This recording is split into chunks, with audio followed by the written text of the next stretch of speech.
সকলোকে শুভ সন্ধ্যা জনাইছোঁ। আমি বজাৰ কৰিবলৈ ওলাইছোঁ, তাতে চেংনাঙে শুই উঠি অকণমান ওলাই যাব বিচাৰে যে মোক কোনোবাই সুধিছিলে ন, চেংনাঙে ৰাতিপুৱা মানে আগবেলা শুৱে নে দিনত পিছবেলা শুৱে? তাই পিছবেলা শুৱে দেই।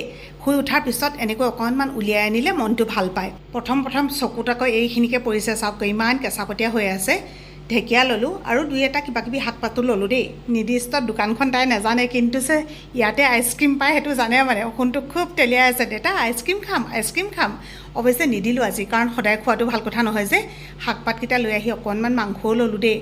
ঘৰ আহি পাইছোঁ, মুনুৱে কঁঠাল গুটি দুটামান বইল কৰি থৈছে। পিটিকা খাই ইমান বেছি ভাল লাগে নহয়। বজাৰ কৰিবলৈ যোৱাৰ আগতে চাহ অকণমান খাম বুলি ভাবিছিলোঁ, কিন্তু পাহৰি থাকিলোঁ। এতিয়া এখেতে মই অকণমান চাহ খাই লওঁ, নহ'লে জানে নহয় চাহৰ কানিয়া মানুহ যে, মোৰ চোৰ কামুৰি অৱস্থা নাইকিয়া হৈ যাব। ওচৰৰ দোকানখনৰ পৰা কিবাকিবি মিঠাতেল চিঠাতেল এইবিলাকো আনিলোগৈ। বহি পেলাই চাহ খাবলৈ প্ৰায়ে সময় নাপাওঁ। চাহকণ খাই মাংস ৰান্ধি আছোঁ। মাংস মানে আজি জোল বনাম, বিশেষকৈ আমাৰ সোণটোৱে যে গাহৰি মাংস আলু এনেকৈ দি পেলাই জোল বনালে বৰ ভাল পায়। দেখিছে আমাৰ দুষ্টামী ছোৱালীজনী চিঞৰ বাখৰ কৰি আছে।